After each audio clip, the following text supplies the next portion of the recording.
Assalamualaikum warahmatullahi wabarakatuh. Berjumpa kembali di channel Heriana Anak.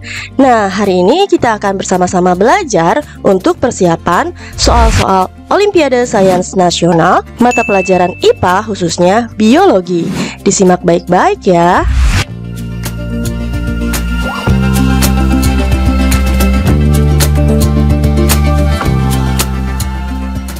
Soal yang pertama, pada tumbuhan yang bertanggung jawab untuk menambah tinggi tumbuhan adalah titik-titik. Nah, apakah meristem lateral? Meristem lateral terdapat di jaringan kambium.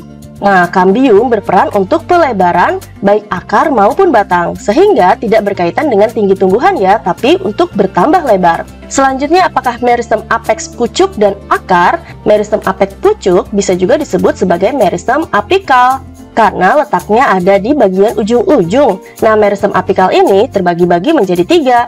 Ada meristem apikal yang terdapat di ujung akar, ada meristem apikal yang ada di ujung batang, dan ada meristem apikal yang terdapat di pucuk daun. Nah, ketiganya baik meristem apikal di ujung akar, di ujung batang, maupun di pucuk daun sama-sama berkaitan dengan penambahan tinggi tanaman.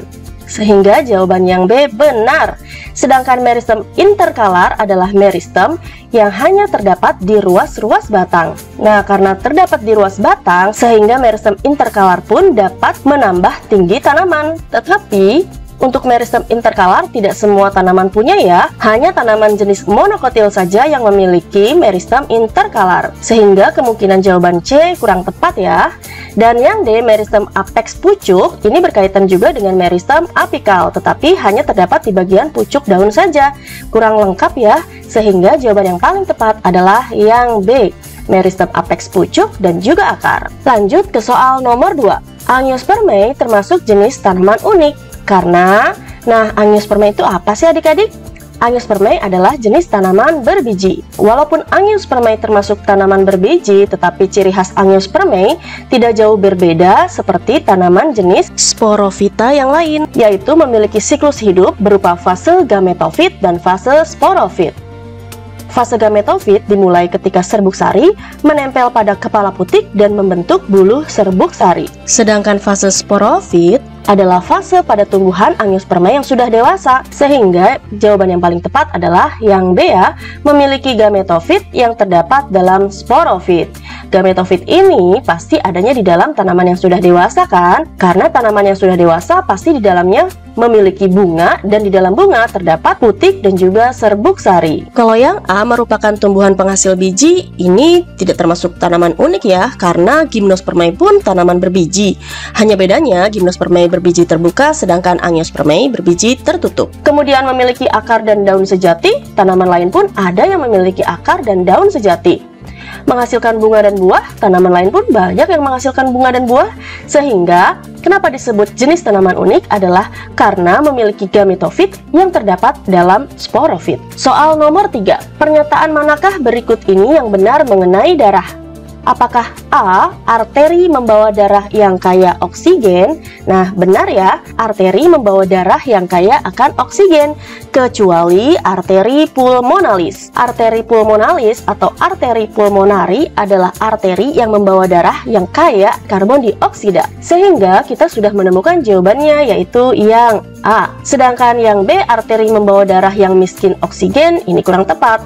Kalau yang miskin oksigen lebih tepatnya arteri pulmonalis tadi ya. Kemudian vena membawa darah yang kaya oksigen, ini juga kurang tepat. Kalau vena biasa membawa darah kaya akan karbon dioksida, bukan oksigen. Sedangkan ada vena yang membawa darah kaya akan oksigen adalah vena pulmonalis. Sehingga sudah pasti jawabannya yang A. Berikutnya soal nomor 4. Pemeriksaan darah seorang pasien laki-laki menunjukkan data sebagai berikut. Ada denyut jantung 70 denyut per menit. Vena pulmonarinya mengandung 0,24 ml oksigen per mililiter darah. Selanjutnya arteri pulmonari mengandung 0,16 ml oksigen per mililiter darah. Dan konsumsi oksigen seluruh tubuh adalah 500 ml per menit. Berapakah output jantung pasien? Nah, apa sih output jantung tersebut? Output jantung bisa juga disebut sebagai curah jantung. Nah, curah jantung itu adalah jumlah volume darah yang dipompa oleh ventrikel kiri jantung tiap menitnya. Output jantung disebut juga cardiac output. Untuk menghitung cardiac output atau output jantung, maka kita gunakan rumus sebagai berikut.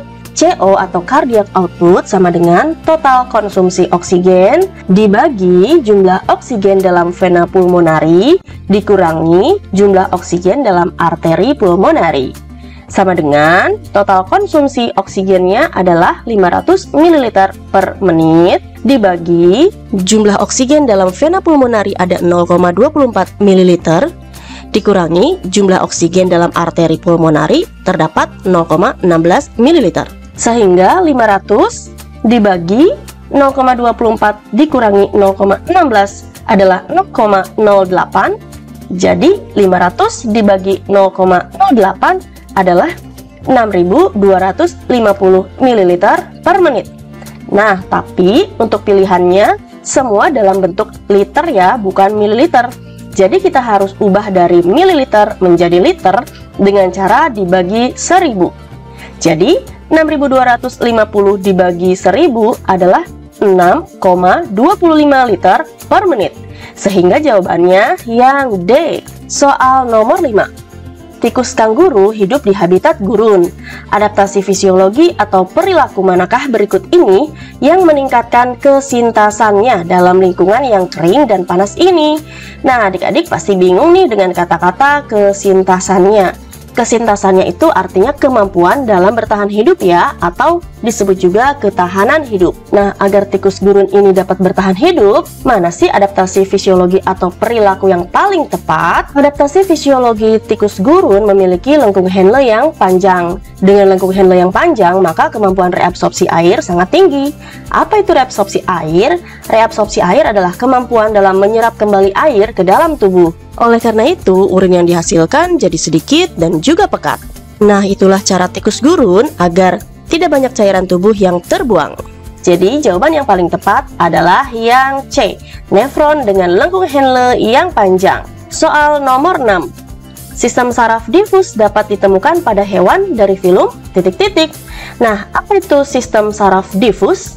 Sistem saraf difus adalah sistem saraf yang memiliki juluran-juluran saraf yang sama panjangnya dan menyebar ke seluruh tubuh. Biasanya sistem saraf difus berbentuk seperti jala karena menyebar ke seluruh tubuh. Nah, sistem saraf difus ditemukan pada hewan apa saja? Sistem saraf difus ternyata ditemukan pada kelompok Coelenterata atau kelompok hewan yang berongga, seperti pada ubur-ubur atau bisa juga pada kelompok hidra. Sehingga jawabannya yang A. Untuk arthropoda memiliki sistem saraf berbentuk ganglion otak. Untuk Annelida memiliki sistem saraf berbentuk tangga tali. Dan untuk Echinodermata memiliki sistem saraf berbentuk saraf radial. Selanjutnya soal nomor 7. Hormon pada hipofisis yang disekresikan atau yang dikeluarkan oleh sel saraf adalah apakah oksitosin, gonadotropin, ACTH, atau TSH? Keempat-empatnya ini adalah hormon-hormon yang dikeluarkan oleh kelenjar hipofisis ya. Dan hormon mana yang dikeluarkan oleh hipofisis tetapi disekresikan juga oleh sel saraf? Ternyata hormonnya adalah oksitosin. Adik-adik tahu hormon oksitosin? Oksitosin adalah hormon yang merangsang kontraksi otot rahim selama persalinan. Selanjutnya, oksitosin juga dapat merangsang produksi air susu ibu atau ASI. Untuk dapat memproduksi ASI, maka sel-sel saraf akan memerintahkan kelenjar hipofisis yang ada di otak untuk mengeluarkan hormon oksitosin sehingga produksi air susu ibu dapat keluar. Soal nomor 8. Nitrogen dapat tersedia bagi tumbuhan melalui semua proses berikut ini, kecuali apakah amonifikasi, denitrifikasi oleh bakteri, nitrifikasi oleh bakteri, atau fiksasi nitrogen pada bintil akar tumbuhan. Nah, ini berkaitan dengan siklus nitrogen ya. Proses pengikatan nitrogen bebas dari udara dilakukan oleh bakteri melalui fiksasi atau pengikatan nitrogen yang nantinya akan diubah menjadi senyawa amonium atau amoniak. Pengubahan nitrogen bebas menjadi amonium atau amoniak tersebut dikenal dengan nama amonifikasi. Selanjutnya, senyawa amonium atau amoniak yang terbentuk akan diubah menjadi nitrit dan akhirnya nitrit akan diubah menjadi nitrat. Nah, untuk mengubah amonium menjadi nitrit membutuhkan bakteri Nitrosomonas dan juga Nitrosococcus. Sedangkan untuk mengubah nitrit menjadi nitrat membutuhkan bakteri Nitrobacter. Akhirnya nitrat akan menjadi senyawa asam amino dan asam amino akan menjadi protein, sehingga protein ini yang akan menyuburkan tanah pertanian. Proses pengubahan dari amonium atau amoniak menjadi nitrit dan nitrit menjadi nitrat dikenal dengan proses nitrifikasi. Nah, berdasarkan pertanyaan, maka nitrogen yang dapat tersedia bagi tumbuhan atau yang digunakan bagi tumbuhan adalah dalam bentuk amonium atau amoniak, nitrit, dan juga nitrat. Artinya, dari proses amonifikasi, nitrifikasi, dan juga fiksasi nitrogen ya. Sedangkan denitrifikasi tidak berkaitan dengan proses pengambilan nitrogen dari udara. Tetapi denitrifikasi adalah proses pengubahan kembali senyawa nitrat menjadi nitrogen bebas di udara atau dikembalikan lagi seperti semula. Sehingga jawaban untuk nomor 8 adalah yang B, denitrifikasi. Baiklah adik-adik, sampai di sini dulu ya untuk soal-soal persiapan OSN IPA Biologi. Sampai berjumpa di part keduanya. Wassalamualaikum warahmatullahi wabarakatuh.